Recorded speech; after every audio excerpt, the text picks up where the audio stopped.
Hello friends, welcome to my YouTube channel. तो आज की इस वीडियो में हम बात करेंगे लीस्ट कॉस्ट मेथड या फिर हम इसको बोलते हैं मैट्रिक्स मिनिमा मेथड। अब इसके अंदर भी हमने यहाँ पर एक प्रॉब्लम लिया है जिसके अंदर यहाँ पे है solve the transportation problem using least cost method. अब यहाँ पे लीस्ट कॉस्ट मेथड का यूज़ करके इस ट्रांसपोर्टेशन प्रॉब्लम को सॉल्व करना है। तो यहाँ पे हमें दिया है डेस्टिनेशन, ये है हमारा ओरिजिन, ये है डिमांड साइड और ये है यहाँ पे सप्लाई। तो यहाँ पे इसको सॉल्व करेंगे। तो सबसे पहले हमारा काम होता है कि हमें ये चेक करना है कि जो भी हमारी प्रॉब्लम है वो बैलेंस ट्रांसपोर्टेशन प्रॉब्लम है या फिर अनबैलेंस्ड। तो बैलेंस या अनबैलेंस को चेक करने के लिए हमें सबसे पहले डिमांड और सप्लाई का टोटल को देखना पड़ता है। वैसे यहाँ पे इधर ऑलरेडी वैल्यू पुट है तो इसका मतलब ये बैलेंस्ड की प्रॉब्लम है। अगर यहाँ पे ब्लैंक होता तो इसका मतलब है अनबैलेंस्ड, बट फिर भी यहाँ पे हम इसको टोटल करके देखेंगे। तो सबसे पहले हम लिखेंगे टोटल सप्लाई। टोटल सप्लाई आता है 14 + 16 + 5, तो ये वैल्यू आएगी आपकी 35। टोटल डिमांड आएगा 6 + 10 + 15 + 4, तो यहाँ पे भी वैल्यू आती है आपकी 35। तो यहाँ पे जो आपकी प्रॉब्लम है, जो डिमांड और सप्लाई साइड है दोनों एक दूसरे के बराबर है। तो यहाँ पे हम लिख सकते हैं the problem is balanced transportation problem as the total supply is equal to total demand. We find the initial basic feasible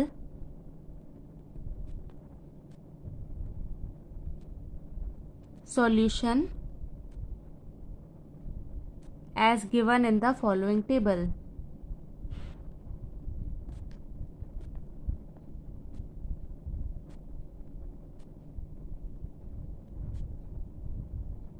तो यहाँ पे हमने ये बताया है कि जो भी हमारी सप्लाई है और डिमांड है वो दोनों एक दूसरे के बराबर है, वो दोनों इक्वल है। तो ये जो हमारी ट्रांसपोर्टेशन प्रॉब्लम है वो बैलेंस ट्रांसपोर्टेशन प्रॉब्लम है। अब यहाँ पे हम इनिशियल बेसिक फीजेबल सॉल्यूशन को यहाँ पे फाइंड करेंगे। तो इसको बनाने के लिए सबसे पहले हम इस टैबुलर फॉर्मेट को दोबारा से कॉपी कर लेंगे।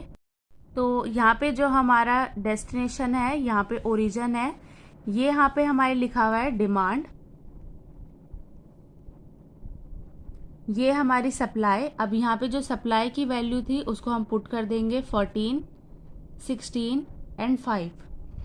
अब यहाँ पे अगर आपका ये north west corner transportation problem होती तो इसको हम यहाँ से शुरू करते और इस साइड लेके जाते, इस साइड यहाँ पे हम इसे लेके जाते, क्योंकि हमारी नॉर्थ वेस्ट जो प्रॉब्लम होती है वो इस साइड मूव करती है।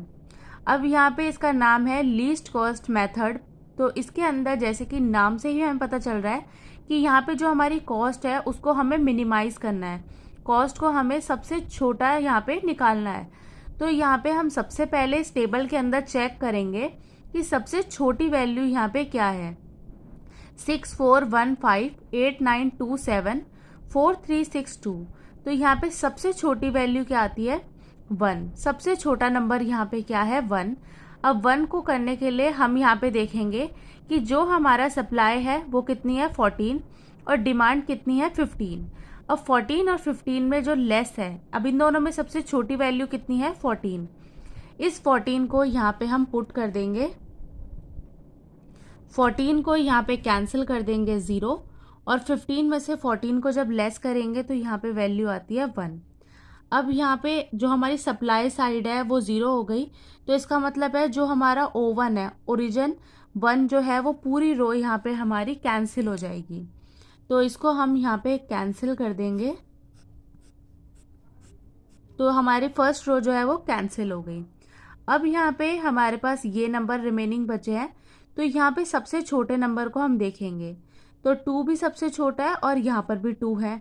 अब इन दोनों 2 में से आप कोई सा भी 2 जो है सबसे पहले उसको सॉल्व कर सकते हैं। तो हम यहाँ पे इस 2 को ले लेते हैं। तो यहाँ पे ये 2 है। अब 2 के सामने जो सप्लाई है वो 16 है, डिमांड है 1। अब 16 और 1 में जो लेस होता है वो होता है 1। तो यहाँ पे हम लिख देंगे 1।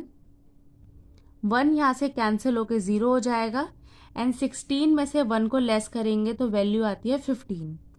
अब यहाँ पे जो हमारा डिमांड है D3 है वो कैंसिल हो जाएगा, उसको हम कैंसिल कर देंगे। अब यहाँ पे हमारे पास नंबर रिमेनिंग बचे हैं 8, 9, 4, 3, 7, 2। सबसे लीस्ट जो है वो आता है 2। अब 2 के सामने हम देखेंगे सप्लाई कितनी है 5 और डिमांड है 4। अब इन दोनों में से छोटी वैल्यू क्या है 4, तो यहाँ पे हम पुट कर देंगे 4। 4 यहाँ से कैंसिल होकर 0 हो जाएगा। 5 में से 4 को लेस करेंगे तो 1। अब यहाँ पे हमारी ये वाला D4 जो है वो भी कैंसिल हो जाएगा। D4 को हमने कैंसिल कर दिया। अब यहाँ पे रिमेनिंग 4 नंबर बचे हैं 8, 4, 9, 3।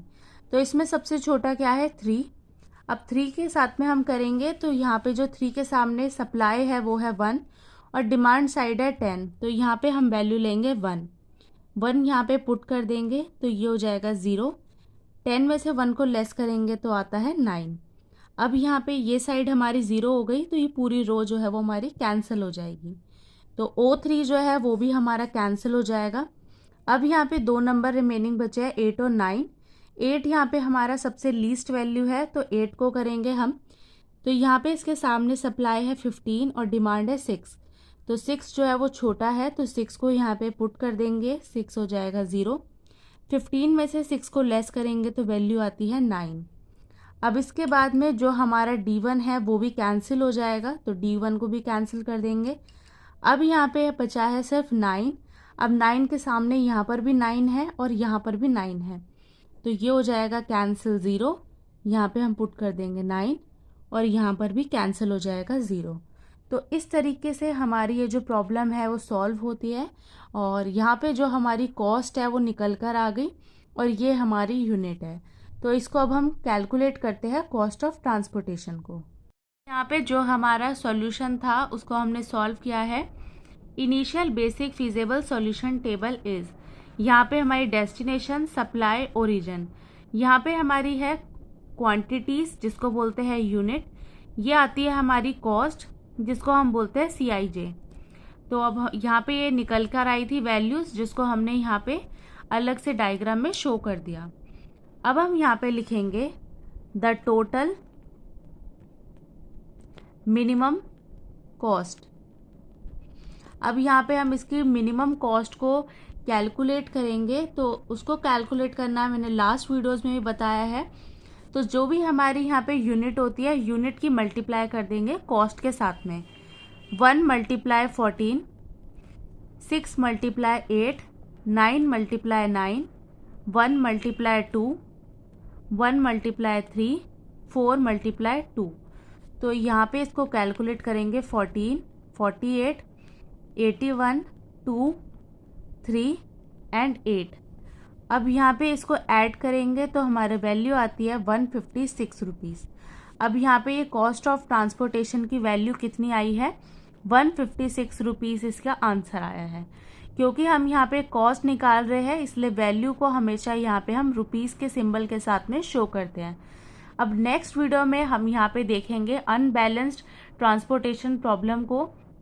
आज की वीडियो में हमने लीस्ट प्रॉब्लम को समझा है और साथ में एग्जाम्पल देखा है हमने यहाँ पे बैलेंस्ड प्रॉब्लम का। आज की वीडियो में बस इतना ही। अगर आपको मेरी वीडियो अच्छी लगी हो तो प्लीज़ लाइक करें, चैनल पे नए हो तो आप सब्सक्राइब करें और आप मेरी वीडियो को ज़्यादा से ज़्यादा शेयर करें। Thank you so much for watching.